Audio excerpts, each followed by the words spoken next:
একাদশ শ্রেণীর ফার্স্ট সেমিস্টারের আমরা তোমাদেরকে ক্লাস দিচ্ছিলাম। আমরা প্রথমে তোমাদেরকে বুঝিয়েছিলাম অ্যান অ্যাস্ট্রোলজার্স ডে।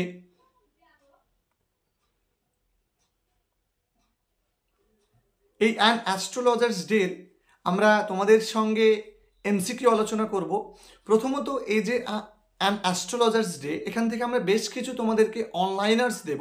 তোমাদেরকে মনে রাখতে হবে যে তোমাদের ফার্স্ট সেমিস্টার মানে সম্পূর্ণরূপেই তোমাদের এমসিকিউ পড়তে হবে, তাই বড় প্রশ্ন পড়ার কোনো প্রয়োজন নেই, তাই বড় প্রশ্ন পড়ে সময় নষ্ট করারও প্রয়োজন নেই।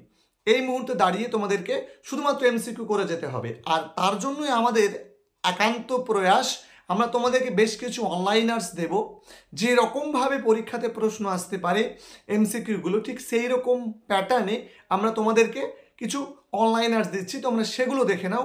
আশা করা যায় এইরকমভাবেই তোমাদের এক্সামে পরীক্ষায় প্রশ্ন আসবে।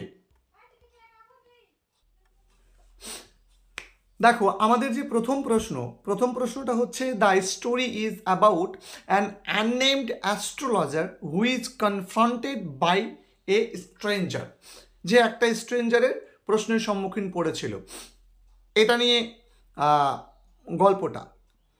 তারপরে দ্য অ্যাস্ট্রোলজার হ্যাড, দেখো অ্যাস্ট্রোলজার হ্যাড নো লাইটস, অর্থাৎ অ্যাস্ট্রোলজার যে তার বিজনেস করতো, অ্যাস্ট্রোলজি নিয়ে যে বিজনেসটা করতো, সেখানে তার কোনো রকম কোনো লাইট ছিল না।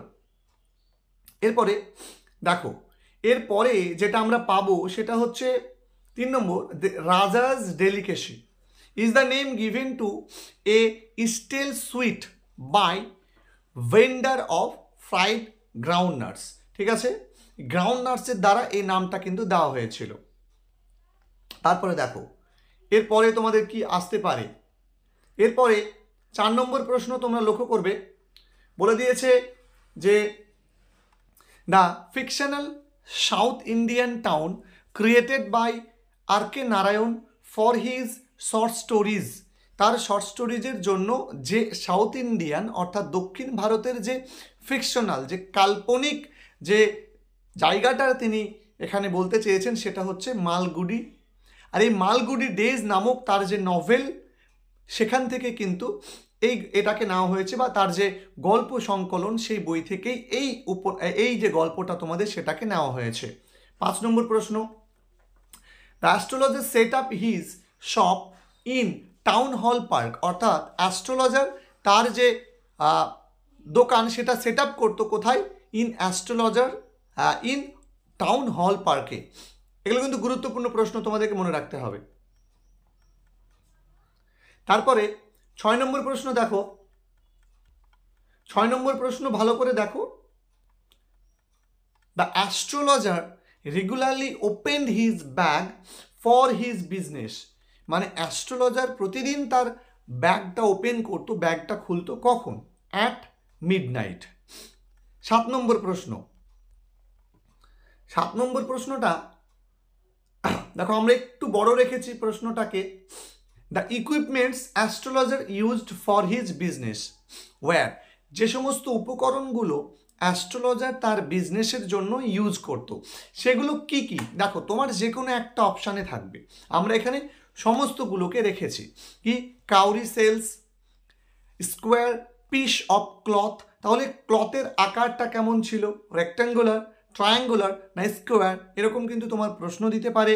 তারপরে অবস্কিউর মিস্টিক্যাল চার্ট, এবং সে যেটা ব্যবহার করতো বা যে ক্লথটা ছিল সেই ক্লথের উপরে সে কী লিখে রাখতো, যে square piece of cloth with obscure mystical chart. এই যে অবস্কিউর মিস্টিক্যাল চার্ট এটা কোথায় দেখতে পাওয়া যেত না, তো স্কোয়ার পিস অফ ক্লথ, অর্থাৎ বর্গাকৃতির যে তোমার ক্লথটা, কাপড়টা ব্যবহার করা হতো, সেখানে এই অস্পষ্ট মিস্টিক চার্ট কিন্তু লেখা থাকতো অ্যাস্ট্রোলজারের। এরপরে এ নোটবুক, সঙ্গে একটা নোটবুক থাকতো, এ বান্ডেল অফ প্যালমাইরা রাইটিং। ঠিক আছে, প্যালমাইরা এক বিশেষ প্রকৃতির, ওর উপরে লেখা হয়েছিল এক গাছের কোনো একটা অংশ জাতীয় এরকম। তারপরে 8 নম্বর প্রশ্নটা ভালো করে লক্ষ্য করো। 8 নম্বর প্রশ্ন কি বলে দিয়েছে, kind of cloth the astrologer wore, যে ধরনের পোশাক অ্যাস্ট্রোলজার পরেছিল ইন দ্য স্টোরি এই গল্পটাতে অজ, সেটা ছিল ব্রাইট কালার ক্লথস, যাতে সবার দৃষ্টি আকর্ষণ করতে পারে।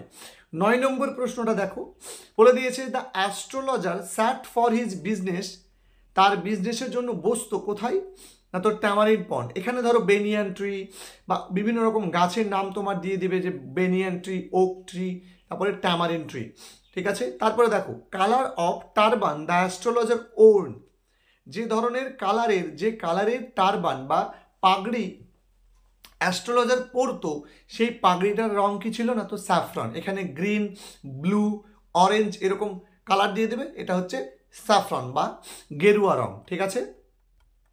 এরপরে দেখো, এরপরে 10 নম্বর প্রশ্ন বলে দিয়েছি। 11 নম্বর, the type of the road the astrologer sat, যে ধরনের রাস্তায় অ্যাস্ট্রোলজার বসতো সেটা কেমন ছিল, না তো এ পার্ক পাথ হয়েছিল। 4টে অপশান থাকবে, তার মধ্যে এই অপশানটাই উত্তরে তোমার থাকবে। তাহলে এই লাইনটা তুমি যদি পড়ে রাখো, বারবার করে যদি দেখে রাখো, বা এই শব্দটা যদি ভালো করে মনে রাখো যে এ পার্ক পাথ ওয়ে, তাহলে তুমি যে কোনো এমসিকিউ কিন্তু পেরে যাবে।